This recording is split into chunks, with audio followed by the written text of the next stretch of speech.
Roberta's Optimism, an original short story by Jared I. McGee.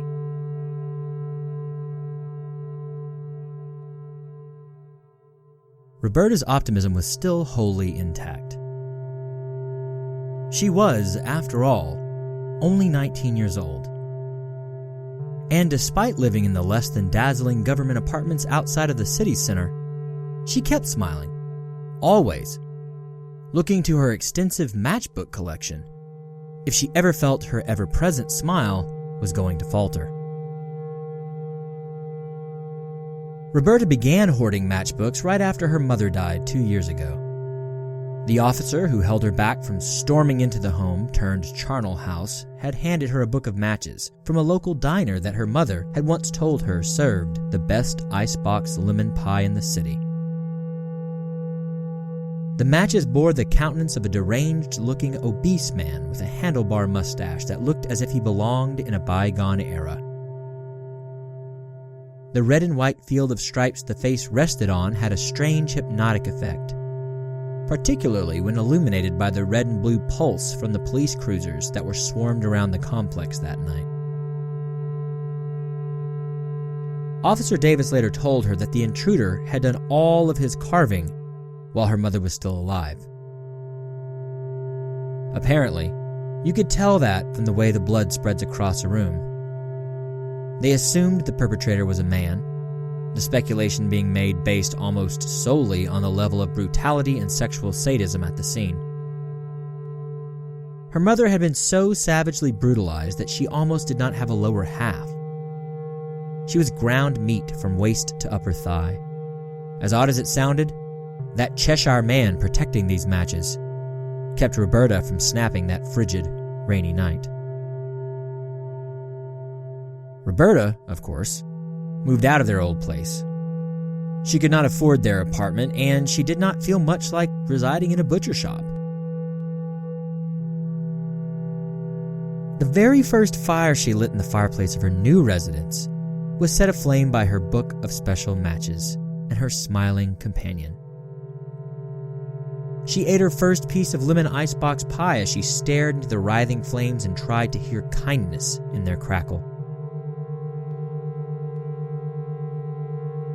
Now, 2 years in the past, the whole grisly episode seemed so very far removed from real life.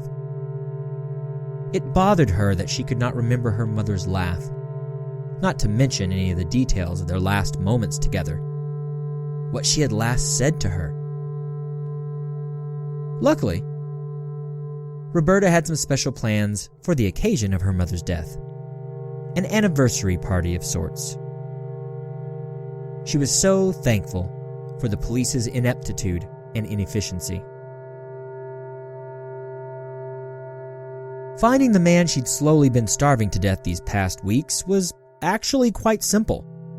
Stupid fucking pigs. It surprised her what a few dollars and a low-cut shirt could get you in the city. Information was relatively cheap. When, on occasion, her breasts and pocketbook could not get tongues wagging, she did have to spend some time on her knees. But these encounters proved the most helpful, so much so that she often found herself salivating and thinking that she might actually be craving semen. Semen seemed to bring information, and information was Roberta's salvation.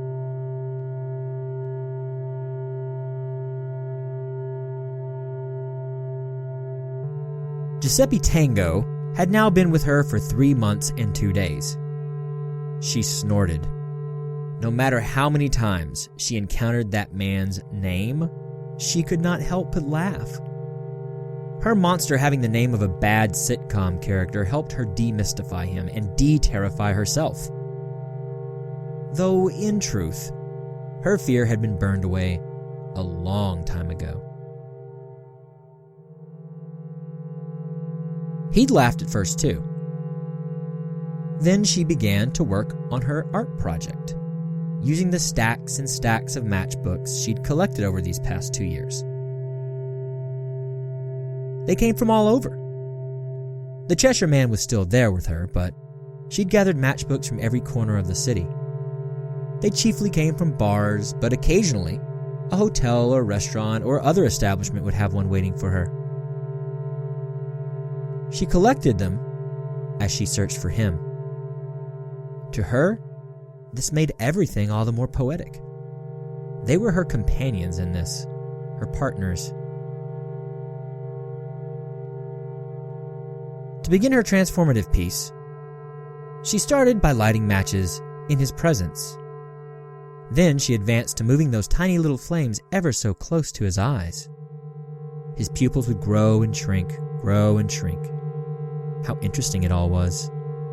It reminded her of some high school biology experiment.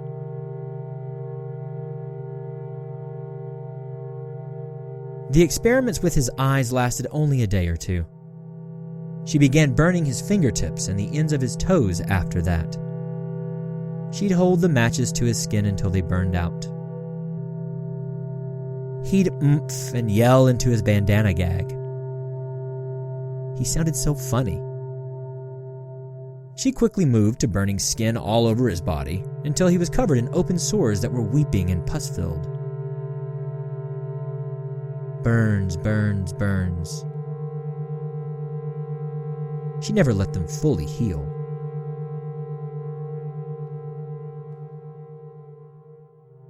From time to time, she'd inject him with some nutrients, hoping to sustain Giuseppe Tango. She knew that she had to keep him alive in order to exact decent justice on the beast. Luckily, YouTube had been her best friend in this regard. Between that and Google, she knew exactly how to keep someone alive.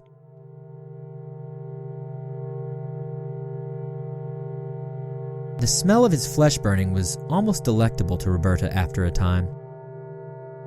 That, combined with the crackle of the blackening of his flesh, began to get her off. She felt guilty for being aroused. This was supposed to be retribution, something holy and necessary to make up for all Mom's suffering. Maybe this was appropriate. Tango definitely got off on the savagery he'd inflicted on her mother. That she moisten and bite her bottom lip at his pain and living damnation had a dramatic full-circledness about it.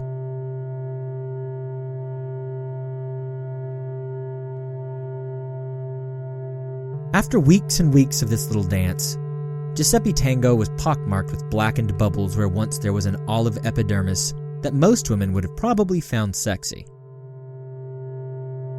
His bullshit Mediterranean charm was charred away now. His stubble was smoothed by so many burn wounds now partially healed.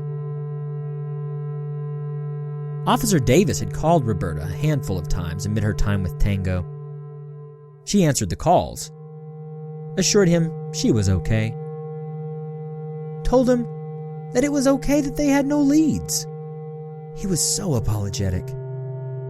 Davis was a kind man, if a bit inept, a bit slow, as were all the cops. Tango had begun not to flinch as much when the flames came for him, so Roberta knew that it was about time to end him. End this. She spent her morning cleaning the apartment.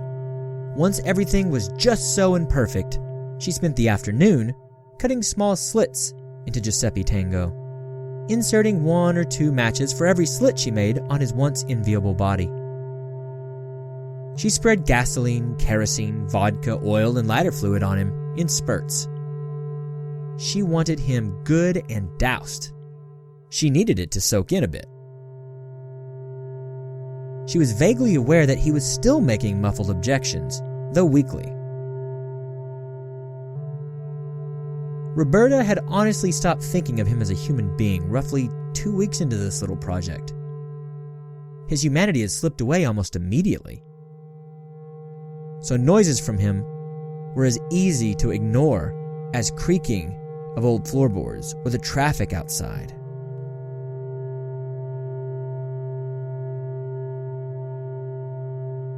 Roberta took up the red and white striped book from 2 years ago. She thought of her mother's kind smile, her gentle hand. She thought of how the Cheshire man had helped her find Giuseppe Tango, as had all her new friends in all these matchbooks. The city, the matchbooks, had led her to her justice. She lit a match and tossed it out, cackling, laughing, loving the sight of the flames erupting from the lump of what used to be a formidable man.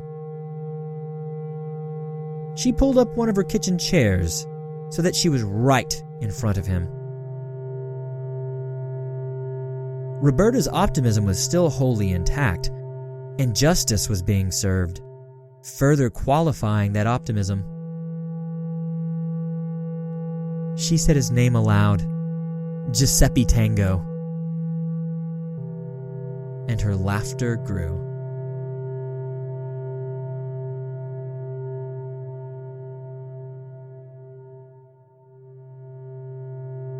Thank you for listening to Roberta's Optimism, an original short story by Jared I. McGee. All sounds present come from freesound.org and are being used under a Creative Commons CC0 1.0 public domain dedication license. Next up,